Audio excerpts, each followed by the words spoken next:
በየወሩ 3 ቀን መብራት እየተቋረጠ በዓለም ላይ መወዳደር ቀርቶ በሀገር ውስጥ መወዳደር ይቻላል? ሀገራዊ ሉዓላዊነት ማለት የኢነርጂ ሉዓላዊነትን ማረጋገጥ ነው። የኒውክሌር ቴክኖሎጂ ቅንጦት እንዳልሆነ መረዳት ይችላሉ።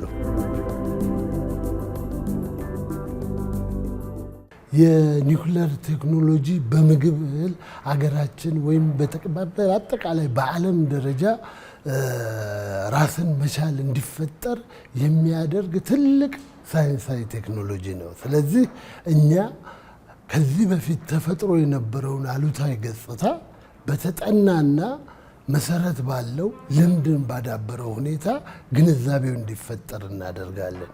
የጨረር ቴክኖሎጂ፣ የኒውክሌር ቴክኖሎጂ በርካታ አዎንታዊ ገጽታዎች እንዳሉት ህፃናት እንዲማሩ እነዚህ ጨረር አመንጪ ናቸው፣ የኒውክሌር ቁስ ናቸው የሚባሉት ጋር በቂ የሆነውን ጥንቃቄ አድርገን ከተቀላቀል ነው አብሮ መኖር በሱም ደግሞ ልማትን ማረጋገጥ እንደሚቻል ግንዛቤዎችን እንፈጥራለን። ይህ የግንዛቤ ፈጠራ በትምህርት ካሪኩለም ውስጥ በማካተት ይሆናል። በሙዚየሞች፣ በኤግዚቢሽኖች፣ በፐብሊክ ሌክቸሮች፣ በአውደ ጥናቶች በተለያየ አሁን እያደገ ከዲጂታል ቴክኖሎጂ ጋር የመጣው ማህበራዊ ሚዲያን በመጠቀም ሜንስትሪሙን በመጠቀም ልማታዊ ገጽታውን እናጎላለን። ስለዚህ ደርዝ ያለው እውቀት በሚሰፋበት ጊዜ ጨለማ ይሸሻል። ድሮ ልጅ ሆነን ጆሮ ቆራጩ ይመጣል ደጅ እንዳትወጣ ይባላል። ጆሮ ቆራጭ ግን አልነበረም። ካደግን በኋላ አይተነዋል። የኒውክሌር ቴክኖሎጂም ለጥፋት ሊውል የሚችል ቢሆንም እንኳ በርካታ ሰላማዊ ገጽታዎችና አገልግሎቶች ስላሉት ያንን እናሰፋለን። በእውቀት ትክክለኛውን ግንዛቤ እንፈጥራለን ብለን ነው የምናስበው። የኒውክሌር ቴክኖሎጂን እንደ ቅንጦት ማየት መቻል ምናልባትም ብርሃንን አጥተው በጨለማ ውስጥ ብርሃንን ሳያዩ የኤሌክትሪክ ብርሃንን ሳያዩ ወደ ህይወት የተቀላቀሉ በዓለም ላይ በመኖር ያሉ ዜጎቻችንን ማሰብ ያስፈልጋል። የኒውክሌር ቴክኖሎጂ የማብሰያ ቁሶቻቸውን ከከሰል፣ ከማገዶ እንጨት፣ ከኩበት በመጠቀም በዛም የተነሳ ዘላቂና ለሞት የሚዳርግ የካንሰር፣ የልብ ላይ የመተንፈሻ አካላት በርካታ ተዛማጅና ስታቲስቲክሶችም የሚያስተምሩም በዓለም ላይ በጣም በርካታ ህዝብ ከነዚህ ጋር በተያያዘ እንደሚሞት በምናይበት ጊዜ የኒውክሌር ቴክኖሎጂ ቅንጦት እንዳልሆነ መረዳት ይችላሉ። የኒውክሌር ቴክኖሎጂ ውሃ አካላቶቻችንን የምንቆጣጠርበት፣ አካባቢን የምንጠብቅበት ነው። የኒውክሌር ቴክኖሎጂ የቆላ ዝንብ የተባለውንና ከብቶቻችንን የሚያጠፋውን በሽታ የምንከላከልበት የምናስወግድበትና እያንዳንዱ ገበሬ ከከብትና እነዚህ ከወተትና ወተት ተዋጽኦ የስጋን ነገሮች መመገብ የሚችልበትን ሁኔታ የምናረጋግጥበት ነው። ህመም የምንከላከልበት ነው። ኢንዱስትሪዎቻችን የሰራተኛ ኃይል የሚቀጥሩት በዓለም ላይ ተወዳዳሪ የሚያደርጉን ነገሮች ሁሉ የሚሰሩበትን ዘላቂነት ያለው አስተማማኝነት ያለው ማደግ የሚችል ከአንድ ቦታ ወደ ሌላ ማዘዋወር የሚያስችልን ኤነርጂ ማስገኘት የሚችልልን ስለሆነ በምንም አይነት መመዘኛዎች ሄደን የኒውክሌር ቴክኖሎጂ ወይም ከኒውክሌር ኃይል ኤነርጂን የማመንጨት እርምጃና ሀገራዊ ፕሮግራም ቅንጦት ሊሆን አይችልም። የማይቻል ነው የሚለውም ነገር እኔ በጉዳዩ ላይ በቂ ግንዛቤ አለመውሰድ ካልሆነ በስተቀር ማን ነው ከእውቀት ጋር የተፈጠረ? ማን ነው ከአቅም ጋር የተፈጠረ? ትላንትና በ1950ዎቹ ኢትዮጵያውያን አባቶቻችን በኮሪያ ሄደው በሚዋጉበት ጊዜ በኮሪያና በኢትዮጵያ መካከል የነበረው ኢኮኖሚያዊ እድገትና የነፍስ ወከፍ ገቢ እኩል እንደነበረ ነው። ያቺ ሀገር በዚህ 50 ዓመት ጉዞ ውስጥ የኒውክሌር ኃይል ማመንጫ ባለቤት ሳይሆን ወደ ውጭ ሀገራት ኤክስፖርት የምታደርግ ሆናለች። ቻይናዎቹን እናውቃቸዋለን። የት ጋ ነው የነበሩት? በዛሬውና አሁን ባለንበት ዓለም ውስጥ በዓለም ላይ አሻራቸውን እያኖሩ በበርካታ ሀገራት ላይ የአሜሪካን፣ የሩሲያን፣ የፈረንሳይን ቴክኖሎጂ ኢንትግሬት አድርገው የራሳቸውን መፍጠር የቻሉ ከፍተኛ የሆነ የኃይል ምንጭ ለዓለም እያበረከቱ ያሉ ነው። ከተሰራ በተገቢው መንገድ የሚያስፈልጉ ዓለም አቀፍ ስምምነቶችና አካሄዶችን መልካም ተሞክሮዎችን ተቀብለን ከሄድን ኢትዮጵያውያን ይህንን እውቀት ልንገነባ ማንችልበት ምን ነገር ይኖራል? እነ ሲንጋፖር እዚህ የደረሱት ሲፈጠሩ ሀብታም ሆነው ነው? ሌሎቹ ሀገሮች ህንዶች፣ ባንግላዴሽ፣ ፓኪስታን፣ ዩናይትድ አረብ ኤምሬት ሁሉም እንደዚሁ ደርሷቸዋል። ልክ እንደኛ በርካታ የሰው ቁጥር የነበረባቸው አሉ። ፓኪስታንና ባንግላዴሽን ስንወስድ ከፍተኛ የኢኮኖሚ ውጥረት የነበረባቸው ተጽዕኖ የነበረበት ጊዜ ላይ ነው የነበሩት። ሆኖም ግን መልካም የሆነ ዘርፉን ተግባራዊ ማድረግ የሚያስችል ፋይናንሻል ሞዴልን በመቅረጽ ያንን ተግባራዊ በማድረግ የሰው ሀብት ልማትን በማልማት እንዲሁም የቁጥጥርና ክትትል መካኒዝማቸውን ጠንካራ በማድረግ በመማር ከሌሎች ሀገራት ጋር በትብብር በቅንጅት በመስራት የዛ ኢነርጂ ማመንጫ ባለቤት መሆን ችለዋል። ስለዚህ በእኛም ሀገር ገና አልደረስንም ብሎ የለው ዋና ውሃ ውስጥ ተገብቶ ነው የሚለመደው። በምንም አይነት ውስብስብ በወረቀትና በውጭ በሚሰጥ ብቻ ትምህርት የውሃ ዋና የለመደ የለም። ውሃ ዋኛው የሚባለው የመጀመሪያው እርምጃ ውሃ ውስጥ ገብተ መንሳፈፍ ስትጀምር ነው። ስለዚህ ኢትዮጵያም ጊዜ አላት። በፈጣን ከየትኛውም ሀገር እስከ ዛሬ ባልተሄደበት መንገድ ሄደን በአጭር ጊዜ ውስጥ እናረጋግጠዋለን ብለን ነው የምናስበው። መንግስት ከጎናችን ነው ያለው። ብርቱ ድጋፍ እየተደረገለት ነው ያለው። ዓለም አቀፍ ትብብርና ህብረታችን ጠንካራ ነው። ስለዚህ የማንችልበት ምንም ምክንያት የለም። ሌላው ሊጠቀስ እዚህ ላይ የሚፈልገው ጉዳይ ኢትዮጵያ ከቀዳሚዎቹ የዓለም አቶሚክ ኤነርጂ ኤጀንሲ መስራች ሀገር ናት። በአፍሪካ ውስጥ ከግብፅና ከኢትዮጵያ ቀድሞ ያንን ስምምነት የፈረመ የለም። ላለፉት 70 ዓመታት በሕክምና ዘርፍ፣ በግብርና ዘርፍ፣ በተለያዩ ዘርፎች በጥራት ቁጥጥር፣ በታላላቅ ፕሮጀክቶቻችን ግንባታ ይህ ቴክኖሎጂ በአንድ ወይም በሌላ መልኩ ኢምፖርት ሆኖ አገልግሎት ሲሰጥ ነው የነበረው። ስለዚህ በፍጹም ይህንን ተግባራዊ ለማድረግ ያቅተናል ብለን አንገምትም። የሰው እውቀት ላይ የሚሰራ ቴክኖሎጂ ነው። እንደ ሌሎቹ የኢነርጂ ኃይሎች ከምድር በታች በተፈጥሮ ጸጋ የሚገኝ ሳይሆን ከምድር በላይ ባለ እውቀት ልማት ላይ መሰረት የሚያደርግ ስለሆነ ኢትዮጵያውያን ይህን ለማድረግ መቻላቸው ማስረጃ የሚሆነው የኢትዮጵያ አየር መንገድ ብቻ ሳይሆን በቅርብ ጊዜ ተግባራዊ ያደረግናቸው እነ ህዳሴ ግድብ ትልልቅ ሜጋ ፕሮጀክቶቻችን ማን ነው 40 ቢሊዮን ችግኝን በዚህ በአጭር ጊዜ ውስጥ በ7 ዓመት ልዩነት ውስጥ ተግባራዊ ማድረግ የቻለ። ኢትዮጵያ ያንን ተግባራዊ ማድረግ ከቻለች ይህንን ማድረግ አያቅታት። ኒውክሌር የተመረጠበት ዋነኛው ምክንያት ንጹህ የኤነርጂ አማራጭ በመሆኑ ነው። ግን ንጹህ በመሆኑ ብቻ አይደለም፣ 92% ካፓሲቲ አለው። ልክ ከዚሁ ዘርፍ ጋር ከሃይድሮ ወይም ከውሃ የሚገኝ ኤነርጂን፣ ከሶላር የሚገኝ ኤነርጂን፣ ከዊንድ የሚገኝ ኤነርጂን፣ ከጂኦተርማል የሚገኝ ኤነርጂን ኤፊሽንሲ በምንመረምርበት ጊዜ አብዛኞቹ ከ50 በታች ናቸው። የኒውክሌር ኃይል ማመንጫ ግን 92% ካፓሲቲና ኤፊሽንሲ ያለው ማለት ነው። ስለዚህ ሀገራት ቁልፍ የተባሉ ክሪቲካል ኢንፍራስትራክቸሮች አሏቸው። ለደቂቃ ለሰከንድም ቢሆን መብራት ሊቋረጥበት የማይገባው ኢንዱስትሪው፣ ማኑፋክቸሪንግ። ኢትዮጵያ በሀገር በቀል ኢኮኖሚ ስትራቴጂና እቅዷ ላይ ያለመቻቸው አንኳር ነጥቦች አሉ።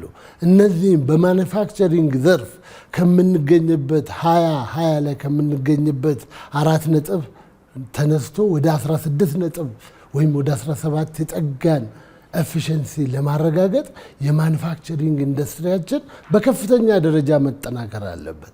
ማኑፋክቸሪንግ ኢንዱስትሪ የመሰረት ድንጋይ ወይም ቤድሮኩ ነው የሚባለው ኤነርጂ ነው። ያ ኤነርጂ ከኒውክሌር መምጣት ይኖርበታል ማለት አንድም መቆራረጥ የለበትም። በአሁኑ ሰዓት መረጃዎች ግርድፍ የሆኑ ጥናቶች ቢሆኑም በአንድ ወር ውስጥ ከ21 ሰዓት ያላነሰ የመብራት መቆራረጥ ያጋጥማል ይባላል።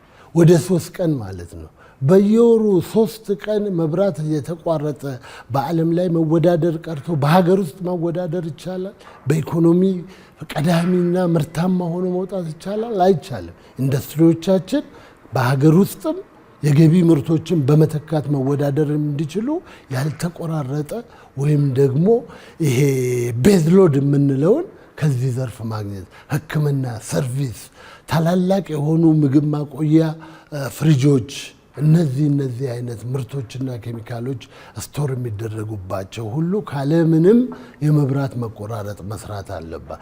አሁን ኢትዮጵያ የ2025 የዲጂታል ኢኮኖሚ ግንባታ ስትራቴጂዋን ጨርሳ ወደ 2030 አድጋለች። ይህ ማለት በዲጂታል ዘርፍ 24 ሰዓት የሚሰሩ የፋይናንሻል ትራንዛክሽኖቻችን ሁሉ በየትኛውም ደቂቃ በየትኛውም አካባቢ መስራትን ይጠይቃሉ። ለሰከንድም ቢሆን የመብራት መቆራረጥ ሊያጋጥማቸው አይገባም። ያንን ደግፎ ከማስኬድ አንጻር የዚህ የኒውክሌር ኃይል ማመንጫ ባለቤት መሆን ወሳኝነት አለ። ስለዚህ እነዚህ ቁልፍ የሆኑ መሰረተ ልማቶችና የኢኮኖሚ ዘርፎቻችን ናቸው። ግን ግብርናስ ይህንን የኃይል ምንጭ አይጠቀምም ወይ? 85% የሚሆነው የሀገራችን የስራ ዕድል ፈጣሪ ከ35% በላይ ሀገራዊ ገቢ የምናስገኝበት ዘርፍ በመስኖ መልማት አለበት እኮ።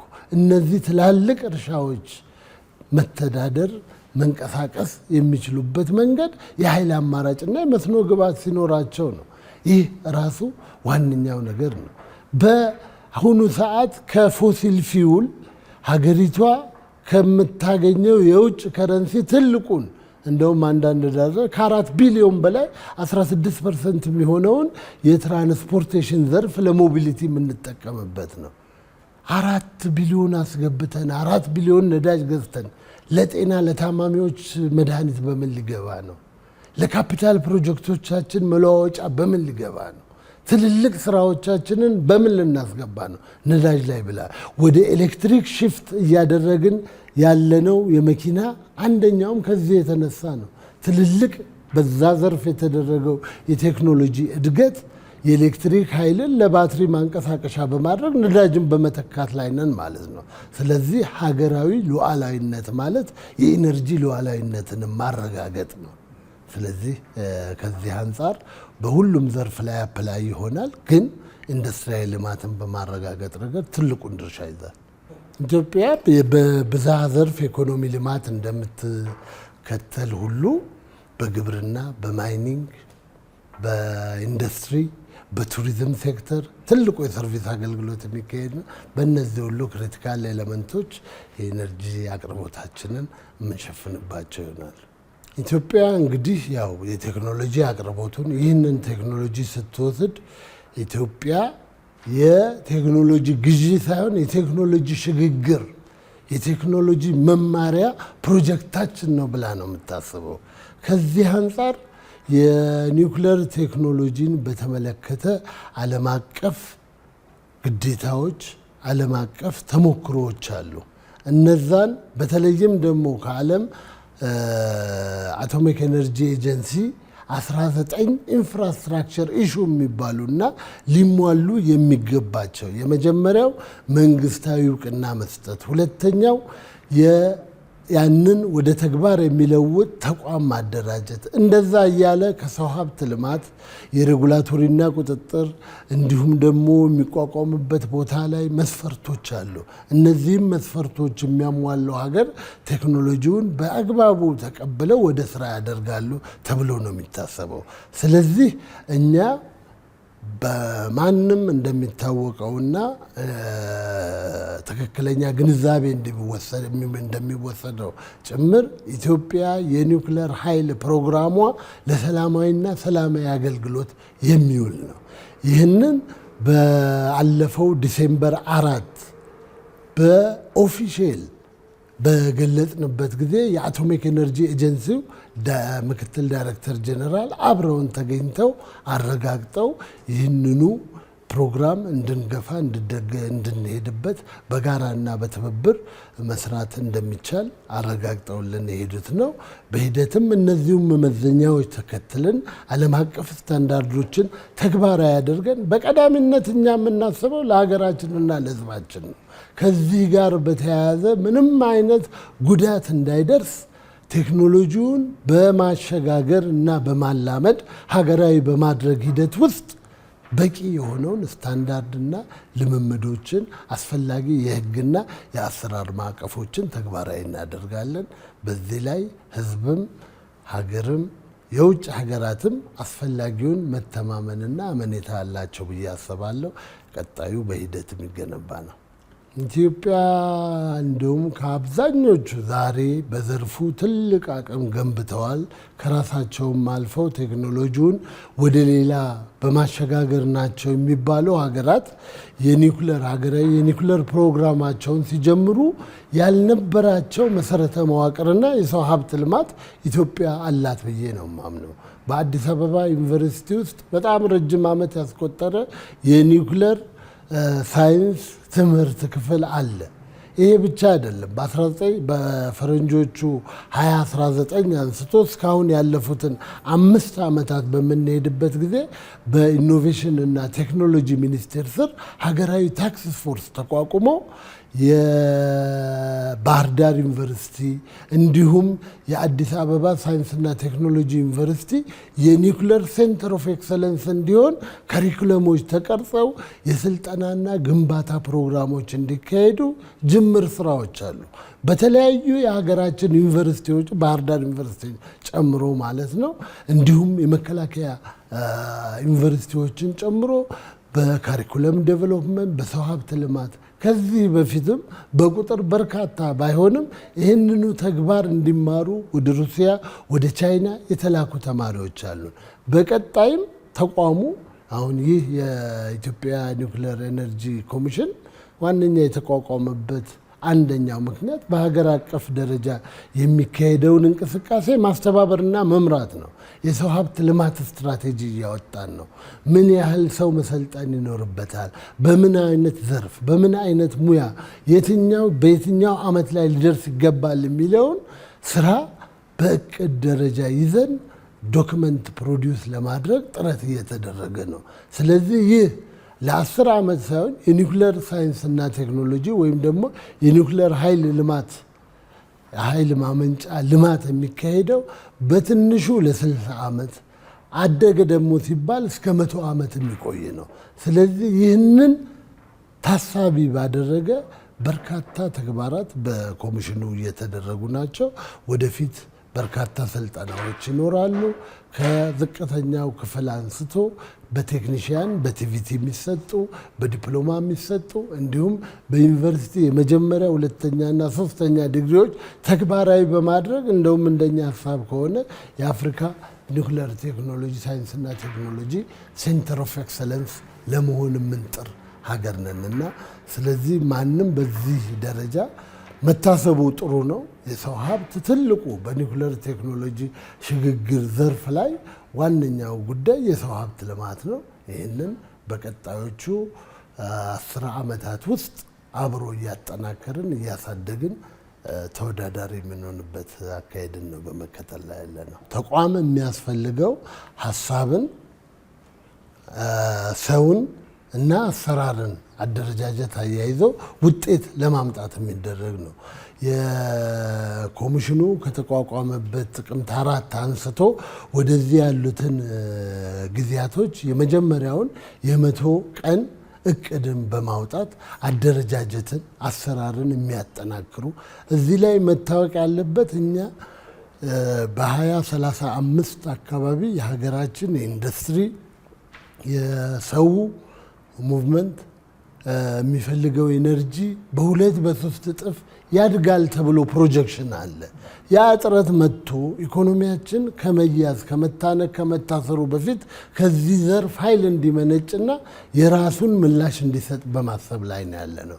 ስለዚህ በአንድ ዘርፍ ብቻ ወይም ዩኒ ዳይሜንሽናል ሆኖ መንቆሳቀስ የማይቻል ነው። በአንድ ጊዜ 2፣ 3፣ 4 ተግባራትን ነው የምናካሄደው ማለት ነው። ስለዚህ ተቋሙ ኮሚሽኑ 3 ዘርፎችን በመምረጥ አንደኛው ከፕሮጀክት ግንባታው ጋር ከጥናት አንስቶ ወደ ተግባር በሚካሄድበት ጊዜ ላይ የቦታ መረጣው፣ የኢንጂነሪንግ ዲዛይኑን፣ ጨረታውን፣ ክትትሉን፣ ግንባታውን የሚያካሂድ እየሄደ ነው። በቅርቡ የኮሚሽናችን ዋና ኮሚሽነር በሩሲያ ቴክኖሎጂ ከሚያቀርበው ድርጅት ጋር በመነጋገር ወደ ስራ የሚገባበትን ፈጣን አካሄድ ተስማምተው መጥተው አሁን አካባቢን የመምረጥ መሄድ ላይ ያለን።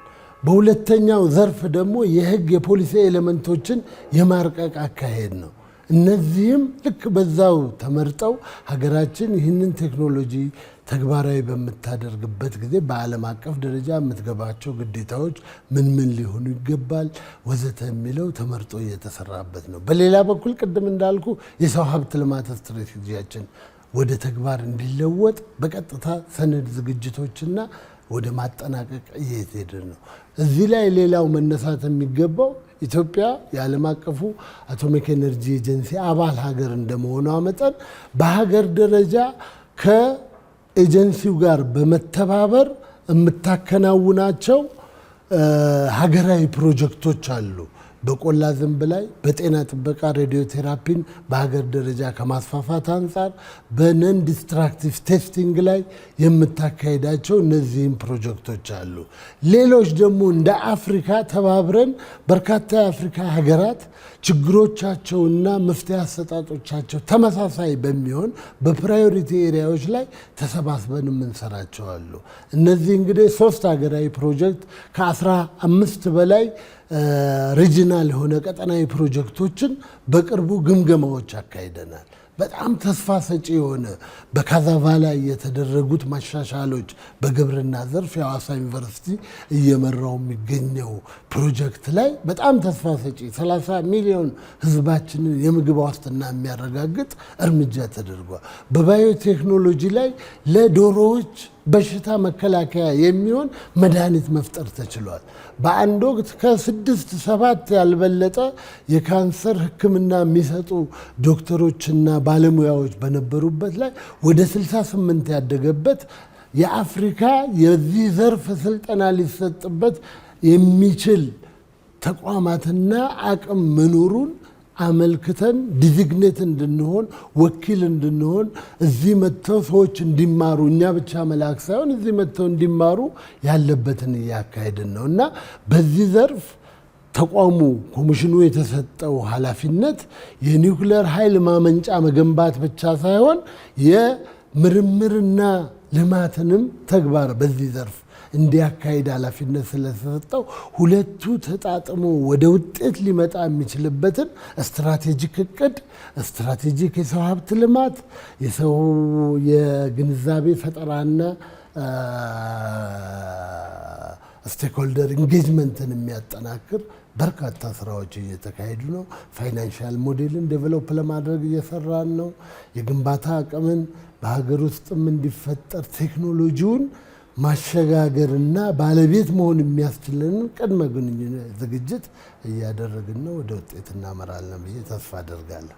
እንግዲህ ሁላችንም በበርካታ ፈላስፋዎች እንደሚነገረው ሀገር ወይም እቺ ዓለም ካለፉት አባቶቻችን የተረከብናት ከመጪው ትውልድ ደግሞ የምንወርሳት ወይም የምናወርሳት ናት። ስለዚህ እኛ ሚናችን ይህንን ነገር ለመጪው ትውልድ በተደላደለ ጠንካራ መሰረት ላይ መገንባት እንዲችል ማድረግ ነው።